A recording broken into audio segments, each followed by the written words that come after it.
लेकिन 20 करोड़ काम कुछ नहीं कर रहा उनका, वो कहीं पड़ा हुआ है। जैसे मेरी दादी 16 करोड़ के घर में रहती थी, और वो घर ऐसा था जिसमें और कोई रहना भी नहीं चाहता था भाई, उसके दरवाजा भी ऐसे धक्का मार के बंद होता था।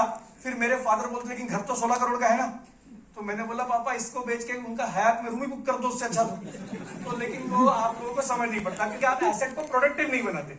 लेकिन मैंने अपनी लाइफ में जल्दी लाइफ एसेट्स को इन्वेस्ट करना चालू किया, सेव करना चालू किया। कितना सिंपल फॉर्मूला है जो चार्ली मंगर ने दिया हुआ है, वॉरेन बफेट के पार्टनर ने।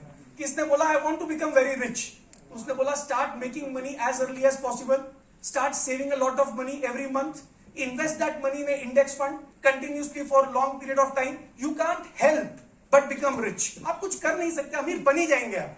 लेकिन अमीर बनने के बाद प्रॉब्लम क्या था, जब मेरे पास 2-3 करोड़ रुपए भी आए तो मेरे फादर मान ही नहीं रहे। मैं उनको बोल रहा हूं मैं लाइफ में कुछ करना नहीं चाहता, और वो और किसी के मन में ख्याल आना नहीं चाहिए, ये सिर्फ मेरे मन के लिए ठीक है, बट मैं कुछ करना नहीं चाहता। तो उन्होंने बोला कि क्या प्लान है, तो मैं आपको एक प्लान दिखा रहा हूं। आप लाइफ में ऐसा कितने प्लान बनाइए और उस नंबर पे नहीं पहुंचे तो अभी इकट्ठा करना स्टार्ट करिए। बहुत सिंपल सा प्लान है। आपको क्या करना है, you basically have to whatever corpus you have, आपको इस कॉर्पस को 2 हिस्सों में डिवाइड करना है। एक जिसमें आप पैसे को क्या रखेंगे, सिक्योर, और एक जिससे पैसे को क्या करेंगे, ग्रो।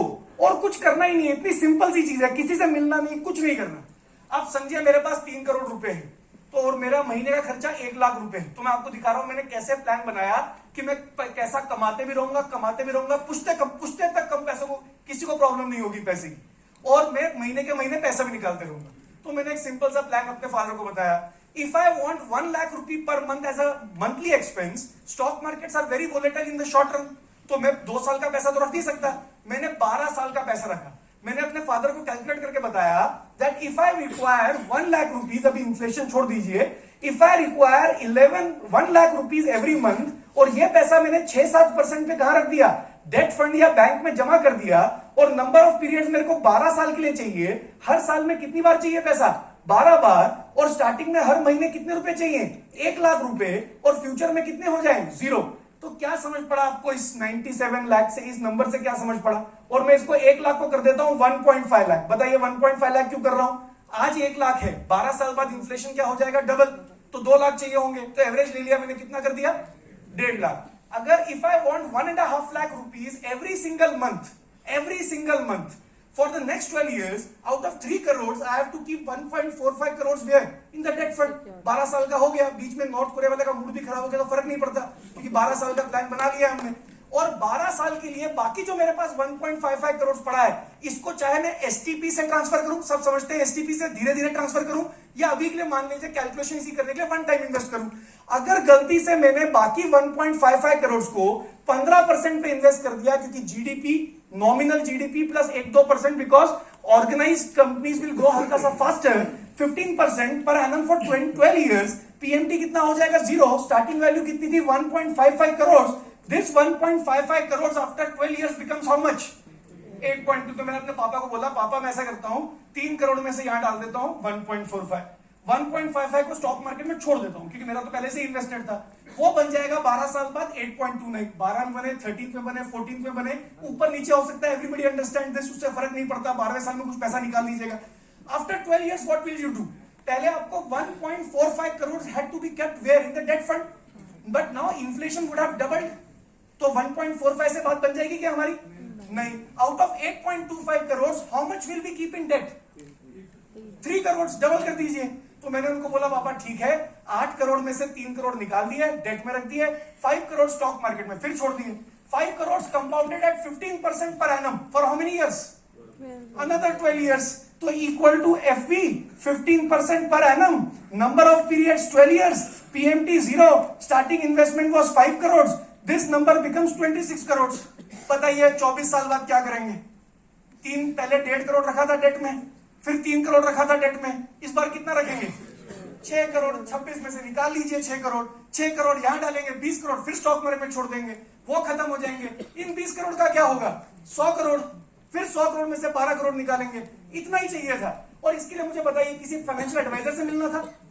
2 प्रोडक्ट चाहिए थे आपको, एक डेट और एक इक्विटी। डेट में क्या, एक नॉर्मल डेट ले लीजिए, कोई भी अल्ट्रा शॉर्ट टर्म डेट का बास्केट बना लीजिए, और दूसरा क्या चाहिए, एक Nifty 50 index fund, that's it. इसके बाद कुछ नहीं। और अगर आप ये करते हैं, you will do better than most of the fund managers. Last 1 minute and I will finish. और वॉरेन बफेट सर स्ट्रैटेजी के बारे में क्या बोलते हैं? बहुत पढ़े लिखे लोग आपके पास आएंगे, बोलेंगे अरे नहीं नहीं नहीं, वरुण तो आपको बोल रहा है इंडेक्स में इन्वेस्ट करने के लिए, तो कुछ भी नहीं है। तो वॉरेन बफेट सर का स्टेटमेंट सुन लीजिए। By periodically investing in an index fund, the know nothing investor can actually outperform most of the investment professionals. मतलब आप बड़े बड़े म्यूचुअल फंड मैनेजर से भी क्या करने वाले हैं? बेटर करने वाले हैं। तो लोगों ने बोला अरे ज्यादा हो गया, ऐसे थोड़ी ना होता है। तो डेटा देख लेते हैं। अभी मैं अगर वैल्यू रिसर्च जैसी साइट पे डेटा दिखाऊं और निफ्टी 20 मतलब निफ्टी को जो क्या करता है, रेप्लिकेट करता है, उसका डेटा दिखाऊं, तो ये देखिए उसका रिटर्न का डेटा देखिए। लास्ट वन ईयर में जहां तक डेटा दिख रहा है 132 फंड्स हैं इस स्पेस में। If you have bought Nifty, your rank would be how much? Rank कितना होता आपका? 55। मतलब 132 mutual fund managers, IIT IIM वाले पढ़े वाले लोग, उनमें से आपने 132 में से आपका रैंक क्या आ गया होता? 55। क्योंकि कोई आगे कोई पीछे, आप बीच में कहीं होंगे। फिर 3 साल बाद जब देखेंगे तो after 3 years out of 100 mutual funds your rank was what? 18। आप मुझे बताइए, आज मैं कंपटीशन क्रिएट कर दूं, सारे दुनिया का, इंडिया का बेस्ट म्यूचुअल फंड मैनेजर कौन है, और सब बड़े बड़े म्यूचुअल फंड मैनेजर आ जाए और उसमें आपका रैंक 18 आ जाए, तो आप कैसा फील करेंगे? बहुत बढ़िया। उसके लिए करना क्या है? बस निफ्टी खरीद के छोड़ देना है। और 5 साल में 81 में से 15, 6 years में इतना, 10 years में 56 में से 20। How many of you realise that this base number is decreasing? Decrease क्यों हो रहा है?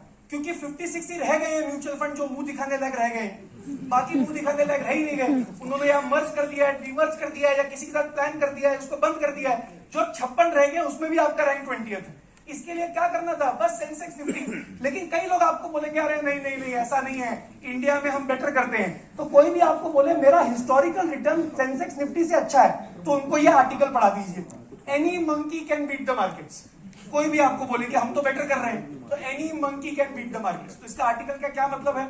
It started in 1973 when Princeton University professor Burton Malkiel claimed in his book Random Walk Down the Wall Street that a blindfolded monkey throwing darts at newspaper financial pages could select a portfolio that would do just as well as carefully selected by experts. तो लोगों ने बोला ये ज्यादा हो गया यार, monkey से कंपेयर मत करो हमको। भाई हम जैसे लोग यही तो है, हम बोलेंगे क्या बात करो, मंकी से कंपेयर मत करो। तो एक्सपेरिमेंट किया गया। जब एक्सपेरिमेंट किया गया तो पता लगा Malkiel was wrong. The monkeys have actually done a much better job than the stock markets and experts. तो क्या अगली बार आप पैसा मंकी को देने वाले हैं अपना? नहीं। तो किसी के सुनने की जरूरत नहीं है, जस्ट बाय सेंसेक्स निफ्टी। बाकी हम जैसे लोग क्यों आएंगे? हम जैसे लोग आपको क्यों बताते हैं आज क्या करना, कल क्या करना? क्योंकि हमको बताने के पैसे मिलते हैं। अगर हमको पैसे मिलना बंद हो जाए तो हम आपको बोलेंगे अरे सर पता हमको भी कुछ नहीं है, हम भी बेचारे लेक्चर इसीलिए दे रहे हैं क्योंकि पैसे बनेंगे। How many of you understand, एक होती है एक्टिव इनकम, एक होती है passive income. Investing is passive, everybody understands this. आपको इंटरनेट पे बताते होंगे कि रोज रोज कैसे पैसा कमाना है, तो बर्बाद होने के 5-6 फॉर्मूले होते हैं। उसमें से आनंद सर ने स्टार्टिंग में बता भी दिया था आपको, F&O, फिर आप और भी नाम निकाल लीजिए, वो 5-6 तरीके आप पता ही होंगे, आप तो हो भी चुके होंगे 2-3 बार। लेकिन हो ही चुके होंगे, इसमें डाउट क्या है? कोई इसमें डाउट नहीं है मेरे को। मेरे को I started investing at the age of 17। मैं हर तरीके से बर्बाद हो चुका हूं, तब मुझे समझ पड़ा कि निफ्टी खरीदना चाहिए। बट मैं आपको यह बोल रहा था कि हम जैसे लोग एक्टिव इनकम के लिए लेक्चर देते हैं, जो यूट्यूब पे आपको कोई बताता है, आप समझ रहे हैं अगर उसको पता होता तो वो गोवा या स्विट्जरलैंड में बैठा होता। वो आपको बता क्यों रहा है? उसको महीने के पैसे चाहिए सर, और कोई रीजन नहीं है। मैं आपको पढ़ा क्यों रहा हूं? मेरी पढ़ाने की इनकम जो है वो कहां से आती है? ये एक्टिव इनकम है मेरी, क्योंकि इन्वेस्ट करके मैंने कौन सी इनकम बना रहा हूं मैं? वो तो पैसिव है, उसमें मैं कुछ कर नहीं सकता। तो one is active, one is passive. Investing should be treated only as passive. जितना जल्दी आप समझ जाए लाइफ में उतना अच्छा। और निफ्टी कैसे लेते हैं? निफ्टी बेसिकली एक इंडेक्स है। इंडेक्स को लेने का कोई तरीका, क्या तरीका होता है? उस तरीके का नाम है Nifty index fund. Nifty index fund या ETF भी हो सकते हैं जिनको पता है Nifty ETF। Nifty ETX fund मतलब एक फंड आपसे पैसा लेगा, आपसे पैसा लेके 50 स्टॉक्स में पैसे को डिस्ट्रीब्यूट करेगा, सेम वेटेज सेम रेशियो में। जब भी वेटेजेस चेंज होंगे वही चेंज करेगा। आपको कुछ नहीं करना, आप अपना काम करिए, अपने ऑफिस में टाइम कराइए, ज्यादा पैसा कमाइए, और वो ज्यादा पैसे से ज्यादा की क्या करिए? SIP करिए। बस यही करना है, और यही सिंपल फॉर्मूला है, कुछ नहीं है इसमें। यही आपको समझना है। निफ्टी इंडेक्स फंड, और उसके बाद कौन सा लेना है? डायरेक्ट। डायरेक्ट का मतलब बीच में कोई एजेंट नहीं है। ग्रोथ का मतलब जो डिविडेंड आएगा वो री इन्वेस्ट हो जाएगा। बहुत सारे म्यूचुअल फंड है जो देते हैं, यूटीआई म्यूचुअल फंड देता है, एचडीएफसी म्यूचुअल फंड देता है। 13 साल पहले मैंने कंट्री में जब ये स्टार्ट किया था, एक इंडेक्स फंड नहीं होता था कंट्री में। सारे म्यूचुअल फंड ने हमारा मजाक उड़ाया कि इंडिया में तो इंडेक्स फंड चल ही नहीं सकता। आज ऐसा कंट्री में एक म्यूचुअल फंड नहीं है, एक जिसका खुद का इंडेक्स फंड नहीं है। बिकॉज एवरीबडी अंडरस्टैंड्स कि करना तो सबको यही है। जब तक आप नहीं समझ रहे तब तक हम आपसे ज्यादा एक्सपेंस रेशियो क्या करते रहेंगे, चार्ज करते रहेंगे। तब तक डिस्ट्रीब्यूटर्स आपसे पैसा लेते रहेंगे, तब तक यूट्यूब पे लोग अपना पैसा बनाते रहेंगे। यही चलता रहेगा जब तक आपको क्लियर नहीं है। I have taken more time than I was allotted. I think sir is waiting and I have taken more time. Sir आपका भी सर मैंने टाइम लिया है, very very sorry for that.